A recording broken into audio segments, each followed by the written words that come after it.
What's up guys, Andy Forrest Team Runner here, and today I'm giving you guys my first impressions of the Nike Pegasus 38.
So there we go, not one but two runs done and dusted in the Nike Pegasus 38. Today I'm excited to give you guys my first impressions of this running shoe. Now before we go any further, this shoe has indeed been provided to me for the purpose of review by Nike themselves. However, they have no editorial control over the video, nor will they be seeing this footage or this video before it goes out on YouTube. So with that disclosure out of the way, I'm excited to give you guys my first impressions. And as always with these videos, we'll run through the technical overview before giving you my thoughts on the first couple of runs. If you're excited for today's video guys, make sure you give it a like, share it with your friends, subscribe to the channel for weekly running content, and we'll start with the tech.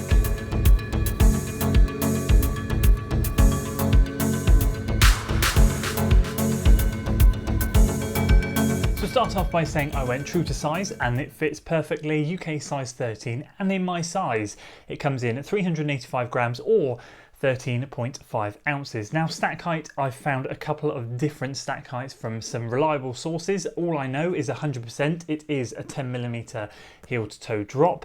It's in and around the 28 to 18 area. I've seen 27 and 17. It's in and around that mix. And we'll start off in and around the heel counter area. We'll move on to the ankle collar, lacing, tongue, upper, midsole and outsole. So let's start by saying this is a very comfortable daily training. We've got a lot of cushioning in and around this area here, lots of padding going all the way around there. That combined with this rather semi-plush tongue, so it's not super thick, it's not super thin, but it does wrap nicely around the top of your foot. There's been some good upper changes to this shoe, which we'll talk about shortly. That combined with the fact that it's a gusseted tongue means that the plushness and the tongue and the wrapping over the or the top of the foot makes it feel nice and comfortable. Everything I guess I would expect from a cushioned daily trainer that hopefully will soak up a lot of the miles. Moving on to the lacing, we have this material here which runs down each side of effectively the eyelets, which is held in. I did get a good lockdown. I found in previous shoes that use extra material to thread the laces through rather than just standard eyelet holes. Sometimes it can work itself loose. This is kind of why I did a couple of different runs in the shoe, because I wanted to get two different perspectives, and I found a bit of an anomaly in the first run, which we'll talk about shortly. So I wanted to give it a second go just to make sure this thing was a one-off or not. So we'll talk about that shortly, but I did end up getting a really good lockdown. I wondered if this anomaly was caused by that, but thankfully it wasn't. So again, despite this extra material here, it did provide a good lockdown. So all in all, so far so good from the heel counter, tongue and lacing. We have an engineered mesh upper, which is in my opinion an improvement from the previous upper. It is toe box, just like last time, relatively shallow, and all through the foot I found a very snug fit. So I found snugness literally right down the medial side from literally the arch of my foot right to the end. The whole thing is very snug. The fit is snug. There's no room to move in there. Toe box is wide enough, so it felt good. Very much reminiscent of last year's in terms of shape. I don't think they've changed much there, but the upper just wraps a little bit better. So although it's snug, it does feel a lot more comfortable on foot. We then have a full length React midsole with an airbag in the forefoot. You guys know how I feel about React, we'll come on to that shortly. So nothing's changed from this part from the PEG 37. This is exactly the same as what you're going to get in last year's previous version. So in terms of changes, shall we say, in comparisons, it's the upper that's changed. This is still the same. As I said, full length React midsole, airbag in the forefoot to give a little bit more responsiveness. And then we have a rather grippy outsole here, which I've got to be honest with you, if the lugs were a millimetre longer or more, you really could use it as a hybrid trail shoe. It really does feel like a very similar pattern effectively to the PEG 36 trail which I had. This is a very good mix-up shoe, as I like to call a hybrid shoe. I found that despite running on a lot of concrete today, although I did mosey on over to the trails, I did find it very grippy and good on there. So again, a very standard outsole, but with some deeper lugs, shall we say, than some of the other shoes, just to give some good solid grip. And that is that for the technical.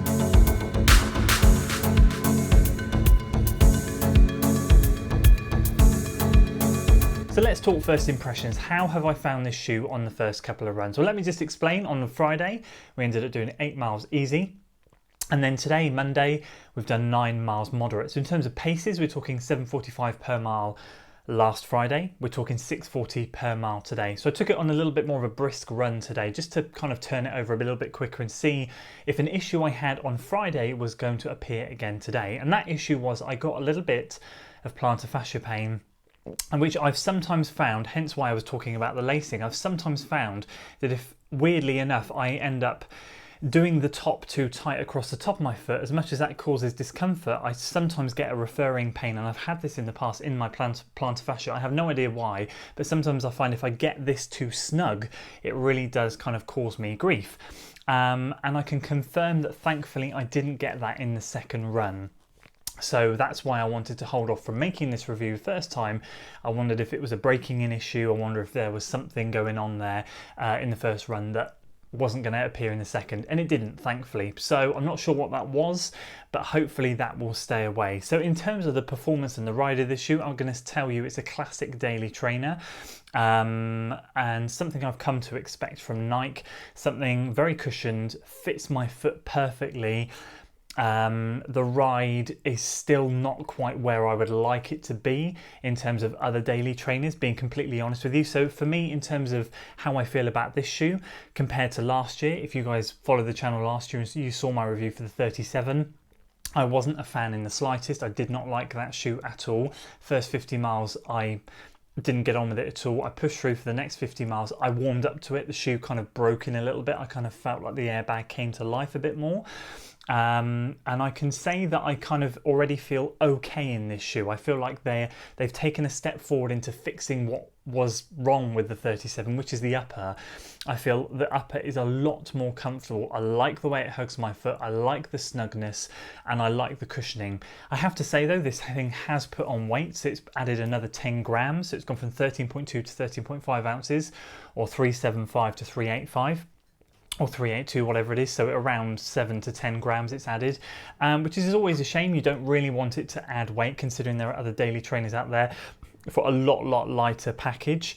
So I'm happy with the improvements that they've made to the upper, but as I've said, you guys know how I feel about the React midsole. React is not a midsole that I particularly enjoy running on. It's something that I find a little bit firm.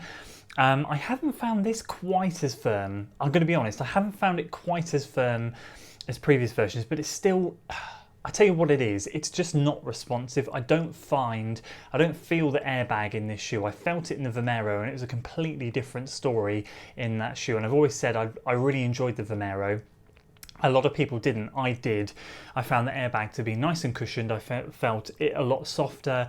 I'd love to see that midsole in the Vomero implemented into the Pegasus. I know React is Nike's thing, but for me, I much prefer the Vomero midsole, in my opinion. I know a lot of you don't. I do. So it was a very familiar kind of React again feeling in the shoe. However, I was pleasantly surprised with the way that the shoe fitted and feels on foot. It feels a lot better, and I think that's down to the upper. So I guess in a summary, I feel like Nike are halfway there to fixing this issue, which is a daily trainer which isn't quite competing with the others.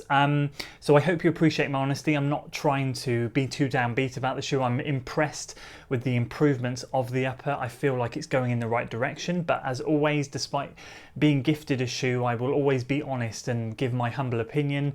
The React midsole is still not for me. I will, however, continue to put miles in it because, as I said, I have enjoyed the fit of the shoe, and I want to see if this thing breaks in around that 50-mile mark again like the previous version did. I might get to 100 miles and feel like this thing has broken in.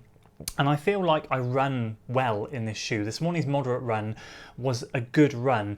The only thing, again, I'll say is when you pick up the pace, the shoe doesn't give back. There's no pop in the shoe. And I know you're not going to get that in a daily training. Don't get me wrong. I'm not expecting a stupidly responsive shoe, but sometimes you feel like you're doing all the work in a shoe, and sometimes you feel like the shoe is aiding you. And this shoe does not feel like it's aiding me at all. I feel like 100% I'm doing everything in this thing, and these are just protecting my feet from what is under there. So I hope that makes sense. Maybe a little bit of a garbled message there in this shoe. Overall, positive improvements from the last version. If you struggle with the upper but you like React, then you'll definitely love this shoe. If you like the upper but struggle with the midsole, then the Vomero might be something to check out. I do enjoy that shoe. So overall, yes, improvements. Is it there? Not quite. I still feel there's other daily trainer options out there. The Mach 4 being a great example, the Nova Blaster 1080 version 10, 11 now. All these shoes I kind of feel like are a step ahead of where this thing needs to be. But fingers crossed for next year, the 39. Let's see what happens. It'd be nice if we didn't see the React midsole, but who knows? I guess we'll have to wait and see. Anyway, those are my thoughts on the Pegasus 38 after a couple of runs. I will continue to run in this and feedback my thoughts as we go. Hopefully, as I said, we'll break this in and we'll see improvements as we move through the gears. Get to 100 miles, see where we're at. There we go. If you enjoyed today's video, guys, make sure you give it a like, share it with your friends, subscribe to the channel for weekly run content, and as always, I'll see you in the next one. Until then.